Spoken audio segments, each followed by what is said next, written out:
कि कोई उनसे संभोग कर रहा है, उनका शरीर टूट जाता है या फिर उनके शरीर से ब्लड आने लगता है। तो इस तरीके की दिक्कतें जो हैं वो उनके साथ होने लगती हैं, वो बहुत परेशान रहती हैं। साथ ही ये दिक्कतें जो हैं ये उस टाइम पर और ज़्यादा बढ़ जाती हैं जब आप किसी माता बहन का गर्भ धारण होता है। जब किसी माता बहन का गर्भ धारण होता है तो 1.25 महीने बाद ख़राब हो जाता है, 1.25 महीने बाद या फिर 2 महीने बाद ख़राब हो जाता है। इस तरीके से जब वो ख़राब हो जाता है तो वो लोग जो जिनके गर्भ ख़राब होता है वो बहुत दुखी होते हैं।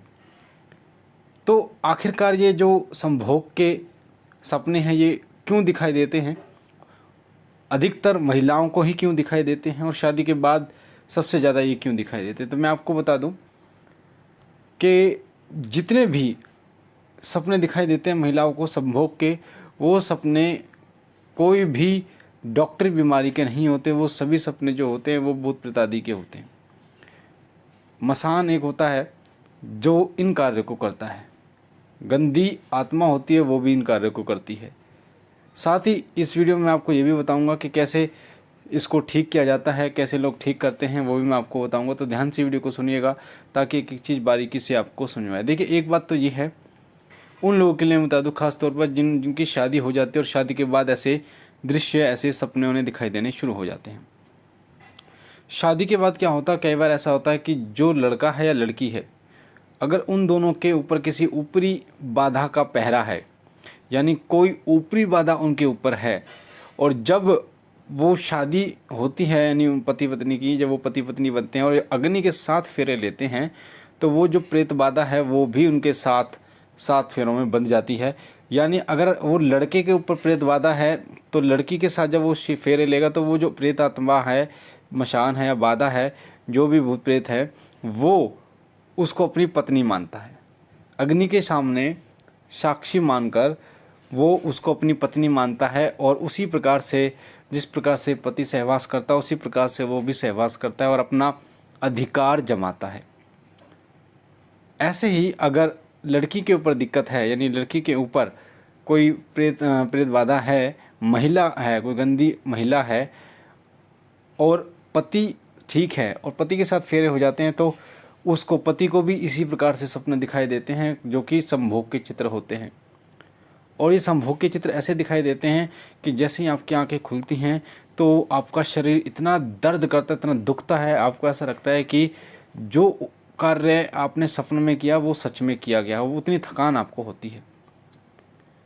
तो ये सभी जो कार्य हैं, ये सभी कार्य प्रेत बाधाएँ या मशान यही अंजाम देते हैं, गलत कार्य को अंजाम देते हैं। कभी एक बात और, कभी ये किसी और के रूप में आपको संभोग करते हुए दिखाई देते हैं, कभी आपके घर के परिवार के सदस्य के रूप में आपको संभोग करते हुए दिखाई देते हैं, तो कभी आपके जो रिश्तेदार हैं उनके रूप में आपको संभोग करते दिखाई देते हैं। इनको काटना बड़ा मुश्किल होता है क्योंकि ये जब आपके शरीर में रम जाते हैं तो उनको निकालना, और अधिकतर उन माताओं के लिए, बहनों के लिए जो जिनका गर्भ धारण हो जाता है, उस समय इन्हें निकालना तो एक तरीके से असंभव कार्य होता है। हाँ, यह है कि टेम्परेरी इनको रोका जा सकता है।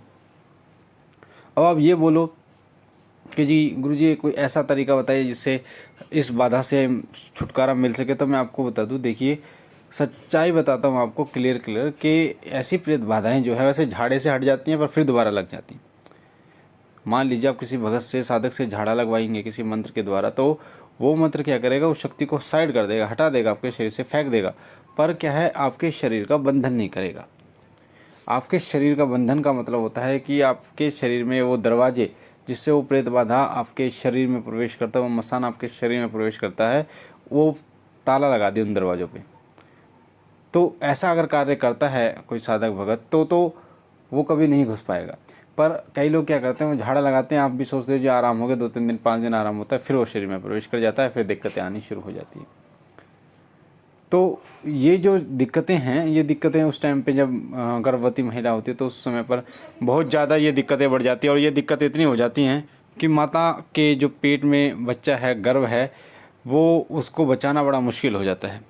अगर सही व्यक्ति आपको ना मिले, सही भगत, सही साधक आपको ना मिले, तो बहुत मुश्किल है उस गर्भ को बचाना। हालांकि कई लोग गर्भ के लिए गंडा बनाते हैं जिसमें वो कमर पे आपकी बांधा, अभिमंत्रित गंडा होता है, मंत्र से अभिमंत्रित होता है, वो कमर पे आपको बांधना होता है। तो वो गंडा क्या कार्य करता है, काले धागे से बनाया जाता है, कई नीले धागे से बनाते हैं। और वो जो धागा होता है अभिमंत्रित धागा, वो किसी प्रकार से भी आपके गर्भ को नहीं गिरने देता, आपके गर्भ की रक्षा करता है। पर 9 महीने के बाद जैसे बच्चे की डिलीवरी का टाइम आता है, क्योंकि अल्ट्रासाउंड हम सभी लोग कराते हैं और उसमें डेट भी पता चल जाती है कि कब डिलीवरी करानी है, तो उस समय से पहले उसको काट देना होता है, वरना डिलीवरी नहीं होती। तो इन चीज़ों का भी ध्यान रखा जाता है। तो कई लोग गंडा बना देते हैं जो कमर के लिए, तो वो कार्य करता है। फिर जो वो मशान होता है वो आपके बच्चे पर दुष्प्रभाव नहीं डालता, आपके बच्चे को परेशान नहीं करता। पर होता क्या है कि वो आपको परेशान करने लगता है। कई बार ऐसा होता है आपके सिर के बाल कोई खींच रहा है, कई बार आपको घबराहट होनी शुरू हो जाती है, तो कई बार आपको ऐसा लगता है कि कोई आपकी छाती को दबा रहा है, कोई सांस लेने में दिक्कत होती है। ये सभी जो दिक्कतें हैं ये सभी वही करता है।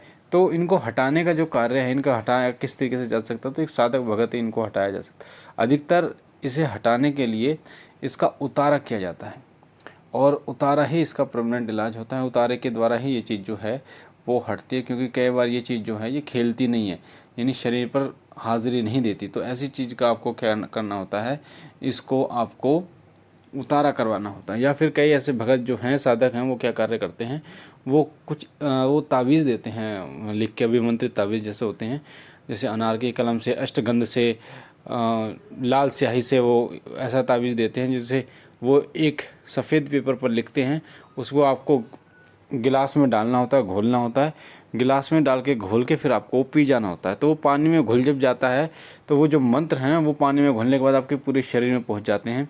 जहाँ जहाँ उसका बसेरा है, जहाँ जहाँ वो प्रेत बाधा आपके शरीर में दिक्कत करती है, फिर वो धीरे धीरे वहाँ से कटने लगती है, धीरे धीरे उसको घुटन महसूस होने लगती है।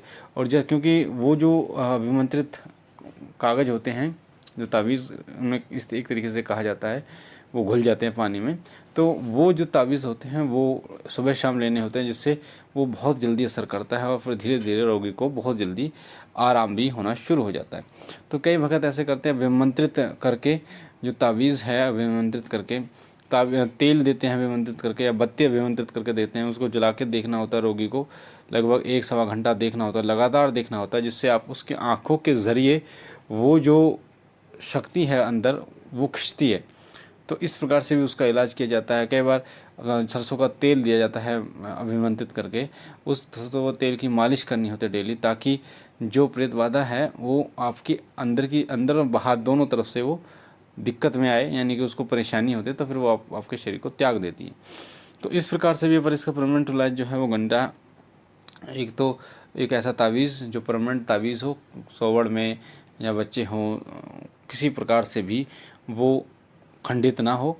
और दूसरा है इसका उतारा करने के बाद तावीज़ तो बनना ही बनना है, ताकि आपके शरीर की रक्षा हो पाए।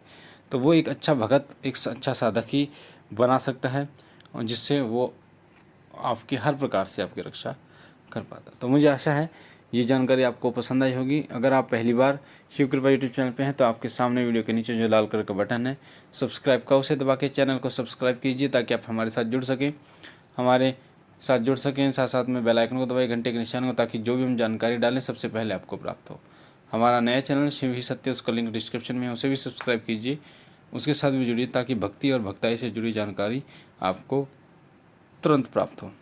लाइक कीजिए, शेयर कीजिए, ताकि और लोगों तक की जानकारी पहुँचे। जिन लोगों को इस प्रकार की जानकारी की आवश्यकता है वो लोग इसको प्राप्त कर सकें। मैं बाबा भोलेनाथ से विनती करता हूँ कि जिसको भी इस प्रकार का रोग है उसका निवारण बाबा भोलेनाथ अपनी कृपा से करें, उनको सही रास्ता दिखाएं, सही व्यक्ति के पास ले जाएं।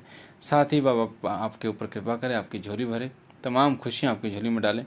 हम मिलते हैं एक नई जानकारी के साथ, तब तक के लिए ओम नमः शिवाय, ओम नमः शिवाय, ओम नमः शिवाय।